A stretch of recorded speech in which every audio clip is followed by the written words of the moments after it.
On Halloween night, a woman stayed home with her daughter for just a few minutes while her husband went to the store. When he returned, he was met with a horrible sight, something you wouldn't even see in horror movies.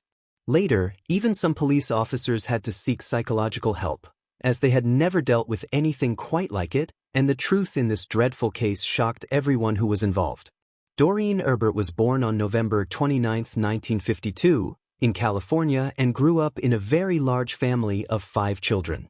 Doreen was a kind, positive person who always sought to help others. Since her school years, she decided to pursue a career that would allow her to help people.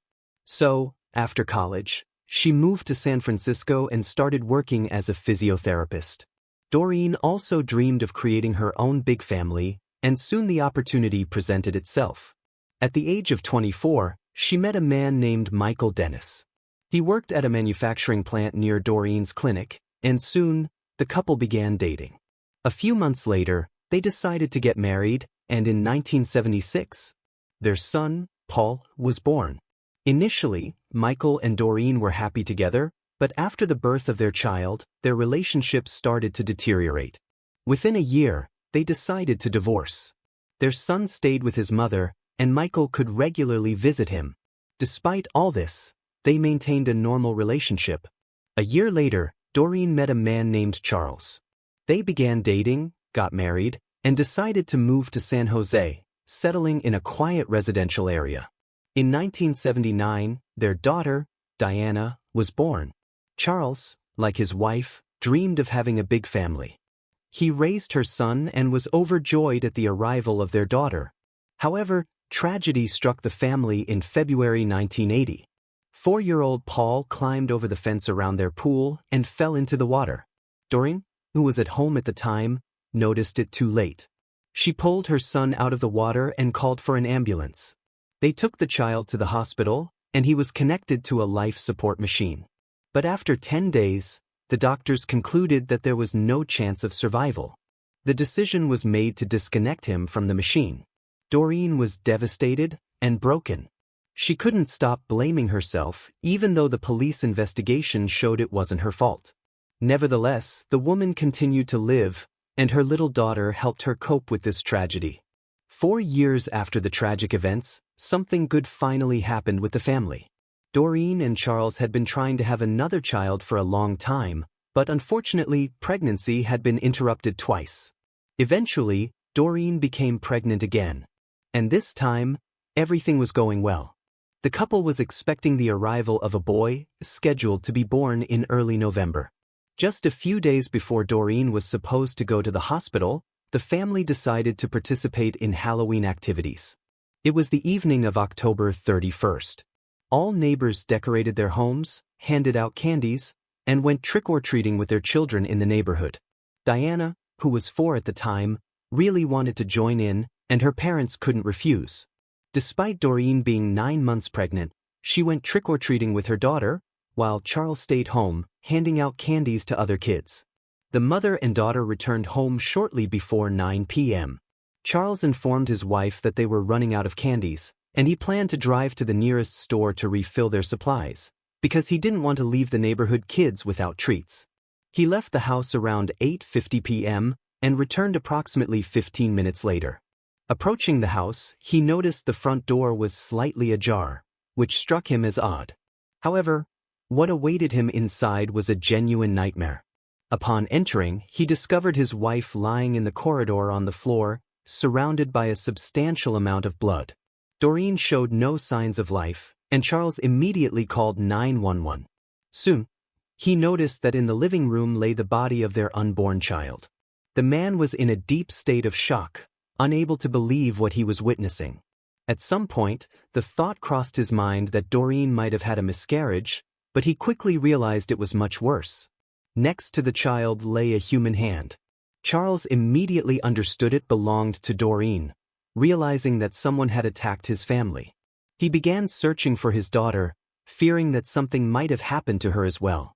There was so much blood on the floor that the man even slipped and fell while running through the house.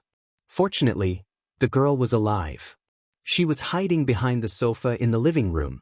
When the ambulance arrived, Paramedics found a weak pulse in Doreen and rushed her to the hospital. Unfortunately, they couldn't save her, and she passed away in the ambulance. Her child also did not survive. Besides being removed from the woman's womb, the unknown assailant inflicted numerous blows on the baby. Medical experts examined Doreen's body and concluded that she had been struck numerous times with a long, sharp object resembling a sword or machete. Meanwhile, the police investigated the house, which resembled a scene from a horrific horror movie. Later, several officers sought psychological help, as even they couldn't cope with what they had witnessed. Blood was everywhere, on the floor, walls, and even the ceiling. Investigators examined the entire house but didn't find the perpetrator or any clues. Outside the house, police saw bloody footprints on the sidewalk. They stopped in the middle of the road, leading investigators to believe the killer had gotten into a car at that spot. Soon, officers discovered another clue. On the lawn in front of the house, there was a wolf mask covered in blood. They speculated that it might belong to the killer, as Charles stated they never owned such a mask. The evidence was sent to the laboratory, and police tried to talk to Diana. The girl was in complete shock, but she was the sole witness to what happened and potentially could help identify the assailant. Diana told them that shortly after her father left for the store, someone knocked on their door. Doreen went to answer and saw a man in a wolf mask holding a long blade. Told her, "I'm going to kill you now." After that, the woman screamed at her daughter to run out of the house, and the girl hid behind the sofa.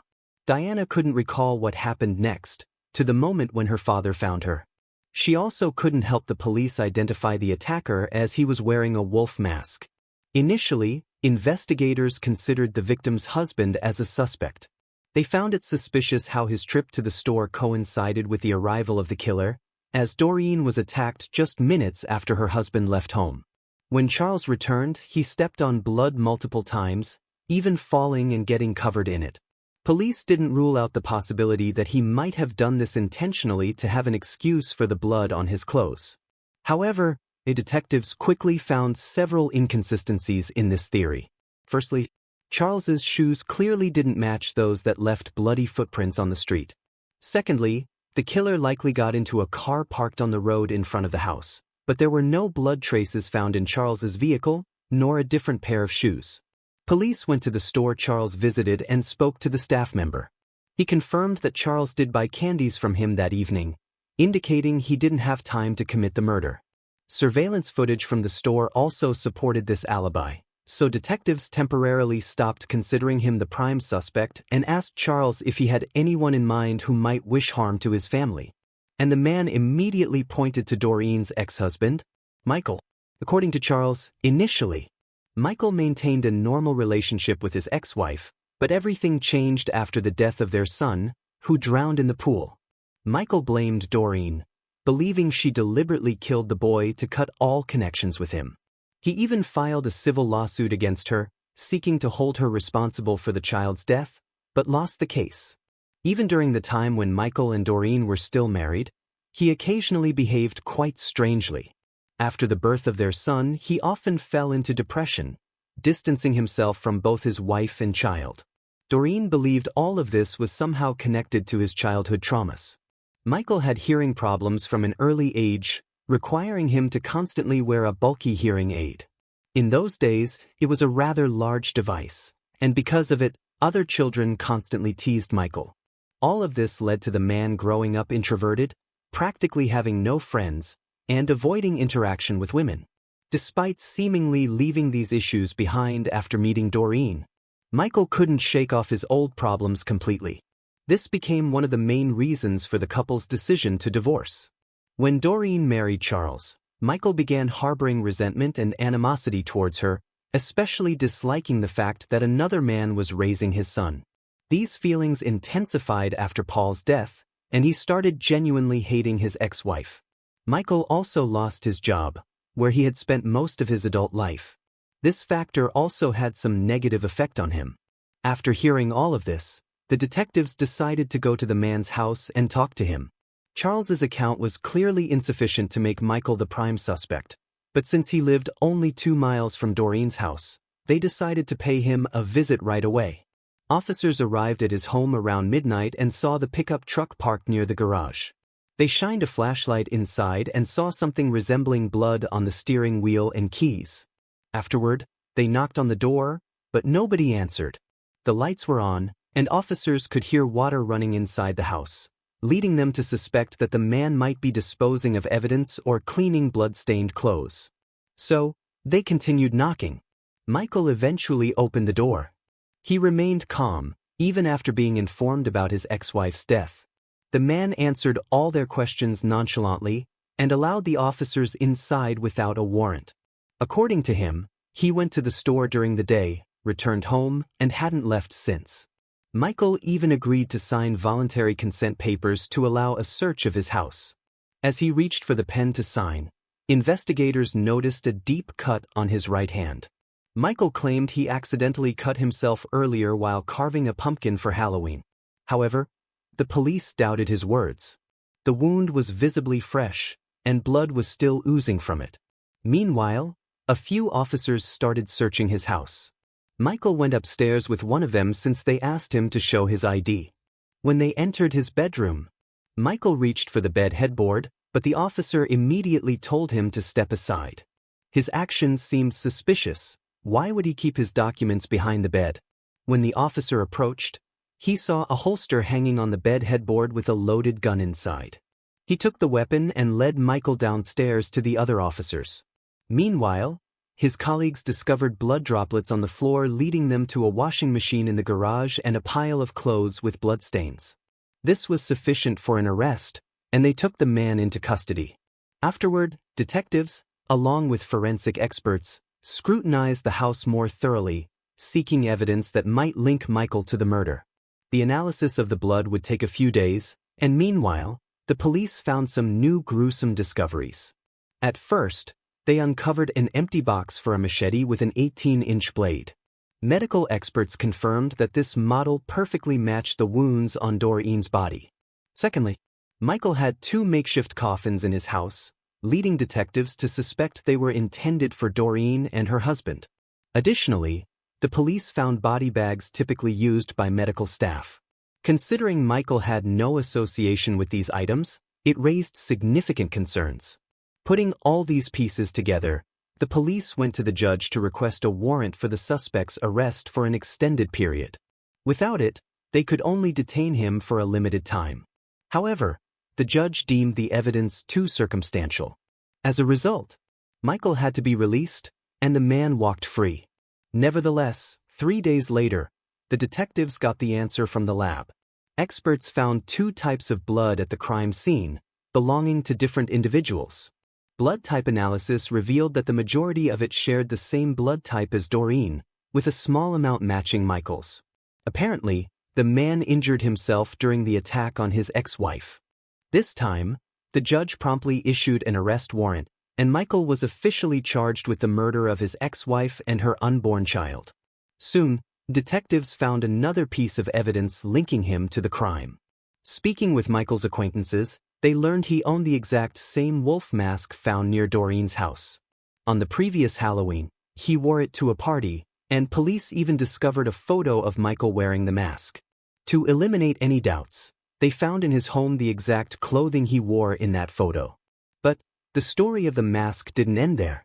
To further strengthen the case, police interviewed all of Doreen's neighbors about that evening.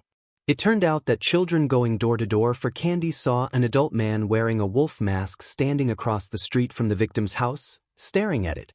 Notably, they spotted him around 7 p.m., 2 hours before the murder. Michael's trial began in July 1988, 4 years after the murder. Initially, he pleaded guilty, but later changed his plea. He didn't deny committing the murder, but claimed innocence due to mental health issues. A psychologist assigned to him concluded that he indeed had serious mental problems. Michael told him that he snapped because of Halloween. Witnessing other kids joyfully trick-or-treating reminded him of Paul's death, triggering his breakdown. According to Michael, he went to Doreen's house with a machete on that evening. When she opened the door, he said, "You killed my son," and added that he intended to murder her. She immediately recognized the man behind the mask, screamed for her daughter to run, and in the next second, Michael attacked her. He insisted that he was unaware of Doreen's pregnancy, a claim that seemed hard to believe. Standing at just 4 feet 11 inches tall, all her friends insisted it was impossible not to notice her pregnancy. Before the tragedy, they even joked that because of her belly, Doreen had become broader than taller. The prosecution argued that the man was fully aware of his actions and had planned the crime in advance. During the investigation, detectives discovered he had told friends about his desire to kill his ex-wife and her husband, then dispose of their bodies in the bay. Given that they found 2 coffins and body bags in his home, the prosecution suggested he intended to carry out this plan, but changed his mind for some reason. Perhaps he panicked or feared staying in the house too long, thinking he might get caught. Doreen's daughter, Diana, also testified at the trial. At that time, she was 9 years old and still vividly remembered what happened. Charles didn't want his daughter to go through such a traumatic experience, but she was the only witness. The trial spanned a year, and in the end, the man was found guilty of murdering Doreen and her child. Michael was sentenced to death, but while he awaited execution, California imposed a moratorium on the death penalty.